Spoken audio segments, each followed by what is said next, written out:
maybe you want to write down the website of cdemminerals.com. It's interesting to have a look, and maybe it says a lot more than I will do in this presentation. But basically, it's talking about paper recycling. Let's call it the tri-circular upcycle economy. The Chinese always talk about circular economies, but this goes in and out of the system. Paper, you might know, is produced by mixing cellulose with kaolin and or calcium carbonate and some chemicals. The recycled paper is made wet again. The ink is taken out, and the long cellulose fibers are being reused for new paper. By the way, I don't have it on my screen here. Huh?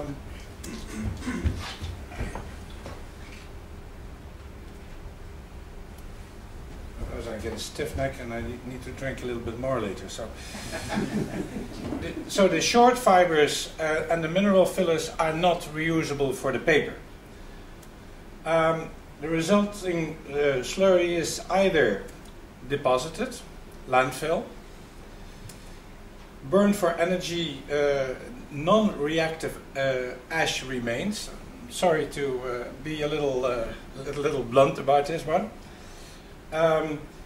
Or it is upcycled for energy and this APRAM, the activated paper recycled minerals, called in the Netherlands topcrete.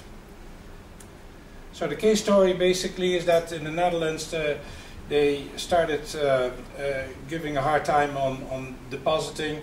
So 4 paper producers joined in and they set up this development process. So they developed a fluid bed. Incineration is not the right word, but thermal treatment process to convert the slurry in electricity, and a valuable mineral was developed.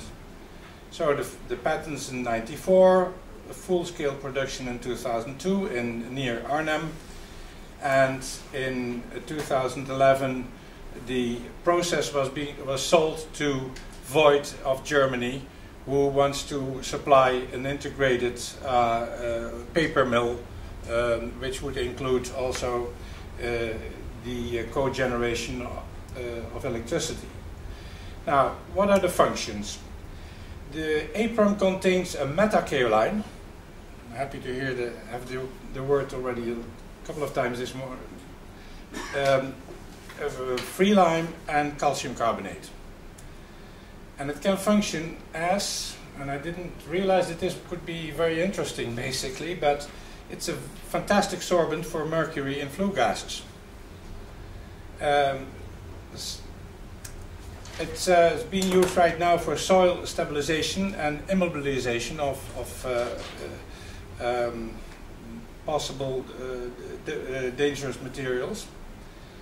And it is a potential binder for concrete and mortars. So the first studies were made in France and very promising compared with metakaolin. And we found some new properties which are very interesting for concrete. I cannot discuss at this moment in detail, but very, very promising. And our partner, IDCO in Valencia, is further investigating what has been recently found at Technical University in Delft. I have here technical problems, I know that. I didn't know how to solve them. Here it comes. So these are the 3 components: calcium carbonate, metakaolin, quicklime, inert materials, and it has a blend of 15,000. It's broken white color, and of course, depending what kind of the slurry you have in North America, there will be much more metakaolin because of the use of kaolin in the paper, and calcium carbonate a little bit more in the Netherlands, in Europe in general. Now, the problems are basically they focused on soil stabilization because there were no regulations which were restricting the use, and basically it never can exceed 2% OPC replacements, but nevertheless we have this prescriptive standards, but we're trying to get rid of that, so it can be used as a concrete binder nevertheless. It will have a very positive impact on the environment, and our eco-innovation project, Sustcon EPV, is assisting this to make it into a more valuable SCM. Talking about the project, this eco-innovation project, Sustcon, here are the 6 pillars. We're looking at equal performance concept, which is in the EN 206. We hear today many times already the Pantheon as being a typical mark that concrete is a very, very sustainable material. And we will have what we call the Pantheon Performance Verification Testing Protocol against the prescriptive standard certification. It's anybody wants to know more about it, we have on the website a little bit more explanation of the difference between verification and standardization. We will develop a life cycle sustainability index for concrete. That's the 3rd pillar. The 4th will be an FSC type label called Pantheon Performance. I think that puts a high value on concrete, knowing the building is almost 2,000 years old. The question is if it would be allowed to be constructed today under the EN 206 or the EN 197. I really question that.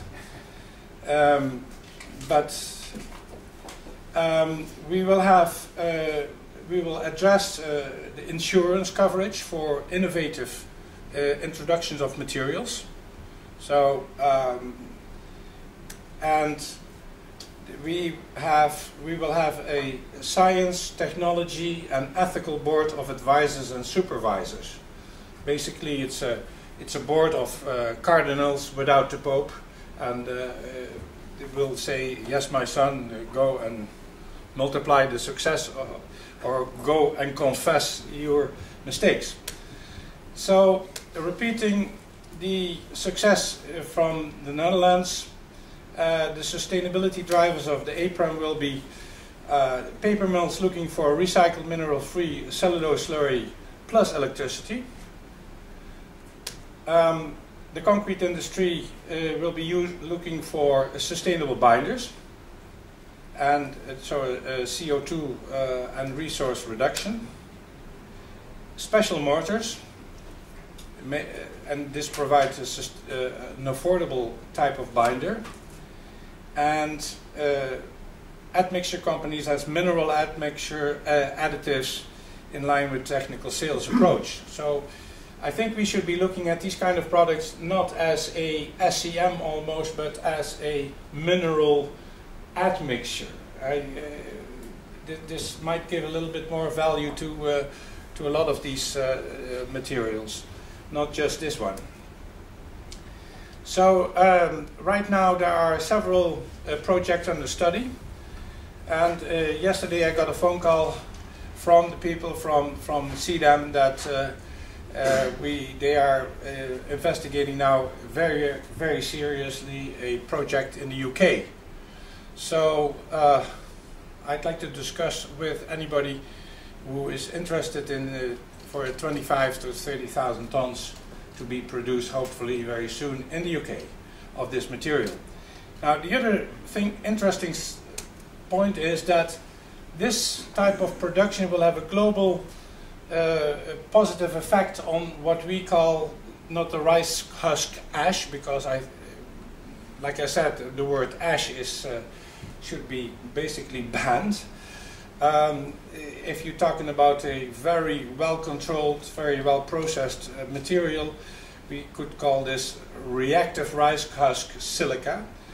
and again the Sustcon, we call this the sugarcane minerals. The same effect, the same idea, very well controlled temperature, very well controlled holding time, in order to get a very high quality product. Thanks.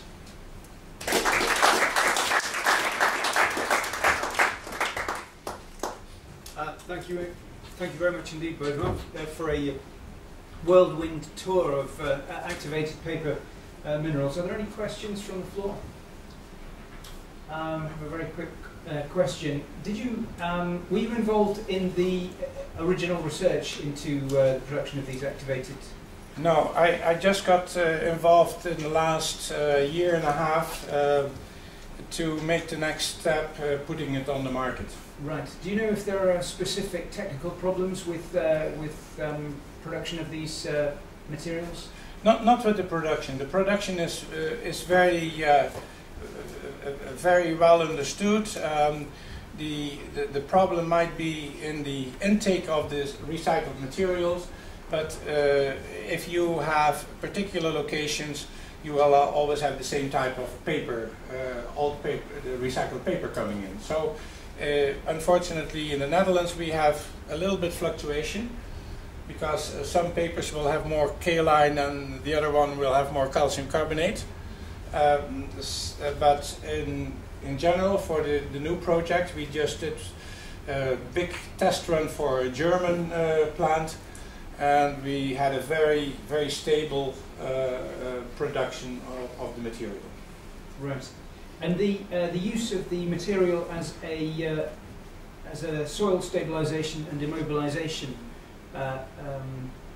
material, that was fully accepted in the Netherlands, was it? Definitely. It's clearly, by the way, it is being controlled and has a CE marking as being a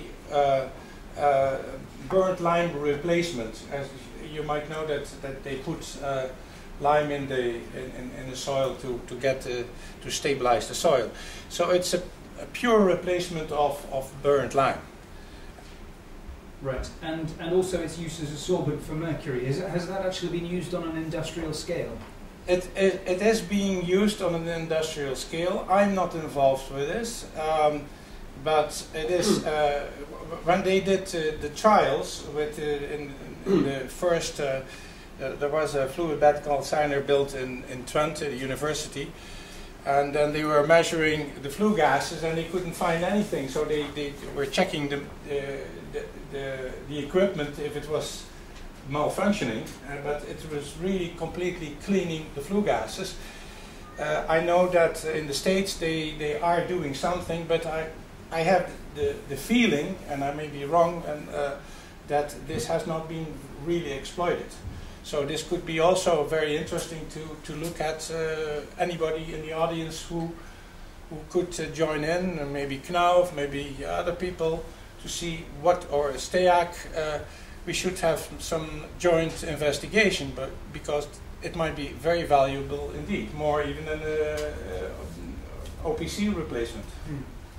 Of course, if it's being used as a sorbent for mercury, you're then left with a residue, potentially of not too many questions, please. Relatively high mercury, which won't necessarily put a big smile on your bank manager's face. For dental fillings or no? Okay. You have to ask yourself what eventually happens to the mercury. I'm always interested in this. And let me ask you also, you mentioned that the activated paper recycled minerals can be used as a supplementary cementitious material for concrete and mortars. And it seems as though there's been a very long and ongoing research effort in that area. Have they actually been used commercially? Again, I'm always interested in the commercial side of it. Yeah, I don't want to sound a little arrogant on this one, but the focus has been shifted more on the production, stabilization of this than on the commercial side. But the investigations on the use in concrete has been since 2000. So we are building up a really solid file of scientific and technology information, so that people will say, yes, it's time that we accept it. So this is a typical innovation where you say we need somebody to come with the blessing and say it's okay. So we have now a very good file. We know what what it can do, and we just will need very soon a blessing from what we call the STEBAS, the Science, Technology and Ethical Board of Advisors. So that's Denny. What is the quantity you believe in Europe we could put out? Oops. Yeah, per good paper mill will turn out 25 to 50,000 tons per plant. But please let me come back on this one on an overall, and then the question is how much is being recycled properly on the paper. But my guess would be that you globally maybe talking about a million tons or something like that. Yeah, it's a very exciting product, because it has, talking about really value. This really gives you a kick on say look at the paper. This is a binder, a potential binder for mortars and concrete. Okay, and on that subject, we've heard a lot through the whole of the day about the various properties that the other supplementary cementitious materials can bring to cement or concrete. So do you have any information about what the addition of these activated paper recycled minerals would do for the strength and durability and so on and so forth for cement and concrete? Yeah. Which is really critical to sure. Well, when I wanted to use this material for a pilot in the Netherlands for a basement, I got the request from one of the cardinals, go and confess if you do that. You know, this is not allowed to. But he said, however, here is a student, Madia Amamut, who was supposed to be here, and she did a very detailed further investigation based on my request. Could this be an activator for fly ash? And unfortunately, no. but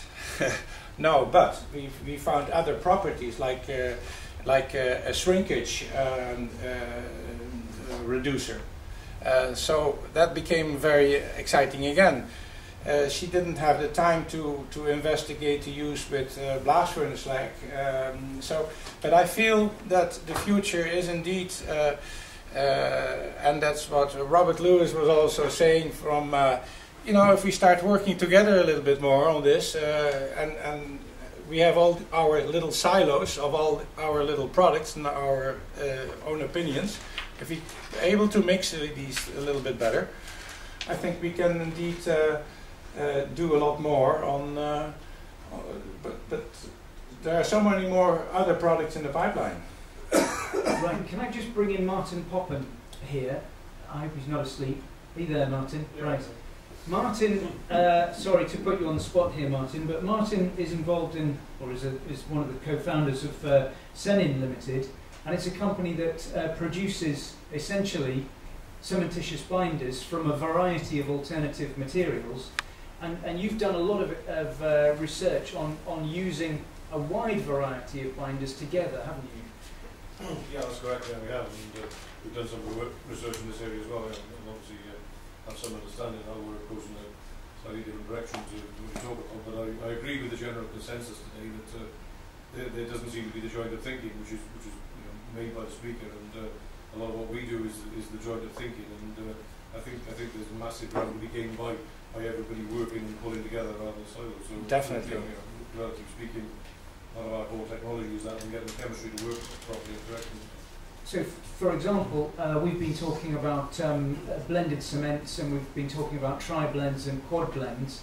But I think, Martin, some of your products are using a real cornucopia, a smorgasbord of materials together. Well, yes, I mean, it is about balance of the chemistry. But I mean, it's what happens in a modern cement plant, and so it comes out that it's done post plant. And probably it was interesting, as speaker mentioned today, that I picked up sort of 10-15 years ago when I was in ready mix, that sort of in Australia they were mixing 3-4 blends together then, and it was offered as a solution to building the second Seven Crossing, which was a prestigious project, but it was the engineers in this country wouldn't consider these things. But I think there's massive ground to be gained by joined up thinking, and possibly we ought to talk some more this week, because I would like to think we've got fair bit more innovation what can be done with some of these products, and with the support of people like Rachel of the Room and things, and some of the producers. There's a lot of value in a lot of these co-products, and if they're used properly and looking at their properties and seeing them for what they are. Definitely. Thank you for this support. If you look what gypsum is doing for Portland clinker, it's only 3 to 5%, but it's critical. So, what are the critical additives for a high-performance concrete, for ultra-high-performance concrete? How much material, like Robert Lewis was saying, if you go to a higher strength concrete, if you go from a C30 to a C60, you reduce the volume by 25%. And now, this is very good for somebody who is supplying a high-quality cement, because the less you put in there, the higher the quality has to be. So, this is financially very attractive to make a good binders for a C60 and reduce the traffic by 25%. And now the aggregate people will not be so happy, but so this will come through the engineering, and the ready mix people have to react on it if they like it or not. But the split has to be really in the mentality that you say, okay, you make the clinker and you shut up. You make a good clinker, and then somebody's going to grind it the way it should be ground, and mixed, blended the way it should be blended, and then tell the concrete producer, what do you need? You want to mix it, or shall I mix it? I think I know how to mix it very well, and if it's whatever proportions is necessary. And now you see ready mix plants in the Netherlands with 9 silos, because he is answering what the customer wants.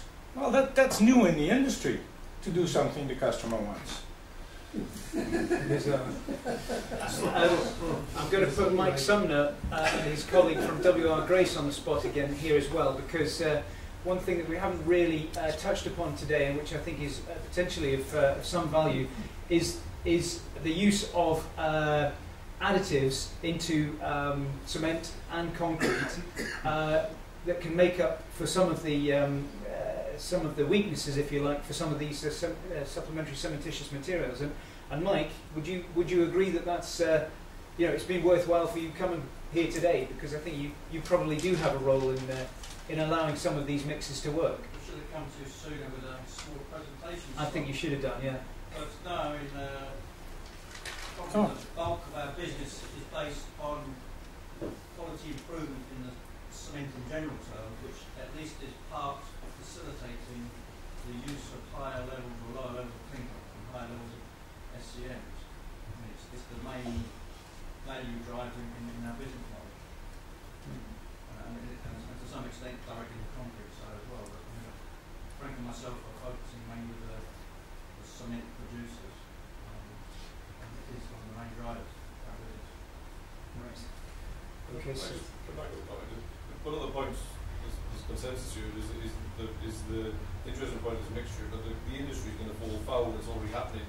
We picked it up. Is where everybody thinks they hold the key to the concrete. And in my little bit of a cynical view, I mean, you have the top of the food chain, the clinker manufacturers that are trying to do a quality job of that, and then we would be a substitute manufacturer that try and make ours.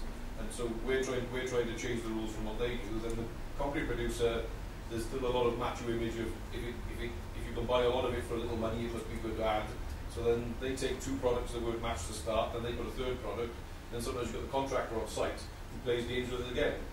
And the only way to make quality product is if everybody talks together and specifies the product start to finish, and that's the best way to make a quality product is everybody talks, but still you see too much of it where everybody thinks they know better than somebody else, and you don't actually balance all the product out. Yeah, but exactly, but it's basically so simple, because you start doing what the end customer wants.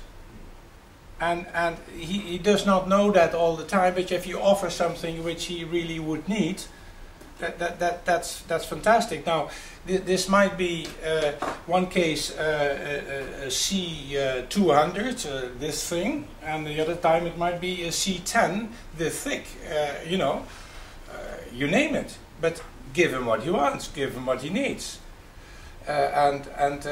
This is going to be very good for the people who really want to play the game. There you have it. Too many people playing the game. Too many people playing No, I'm not so certain. The game should be one game.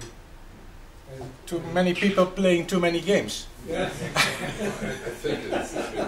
it's true, but from the cement manufacturer's perspective, who takes the biggest risk? Who's got the biggest investment in assets? And, you know, it's asset driven, and the guy who puts in a barrier to entry. Anyone can enter ready mix.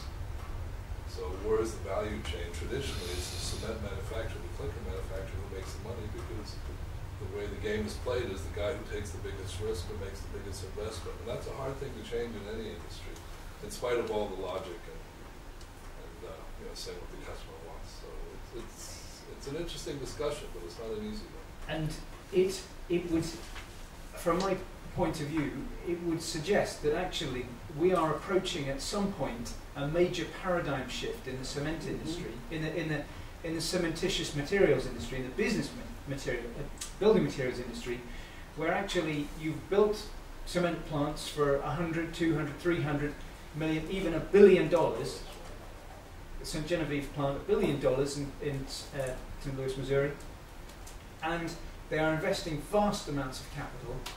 But there are other companies that are investing fractions of this. For example, Senin, that can produce a material that does exactly the same thing, which are recycling materials, using byproducts, supplementary cementitious materials, which are a lot more flexible, and which produce a material which does exactly the same thing.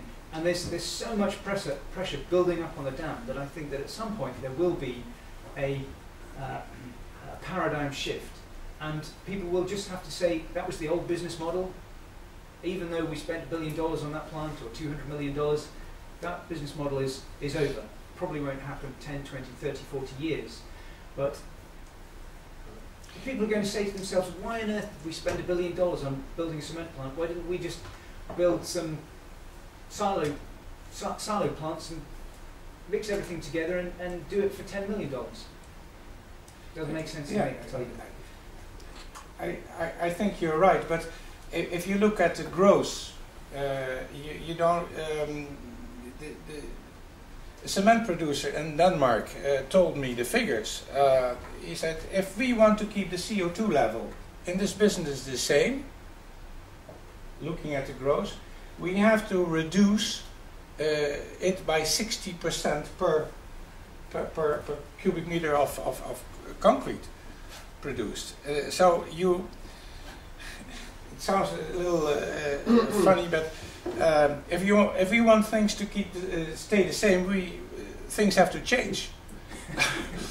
That means if we want to make money on a good way, because at the end we're going to say, okay, this is the life cycle analysis. This is what you're doing with it. Is it correct? Yes or no? Are you a part of it? Yes or no? 23 cement producers are in the World Business Council for Sustainable Development, not for nothing. That's, you know, be frank. And it's just a change from volume thinking to quality thinking to make the same amount, if not more money. I think concrete is too cheap for me. Yeah, I'm sure you're right. Well, we've come up with a lot of ideas and questions there, and now what we need to do is thank you. What we need to do is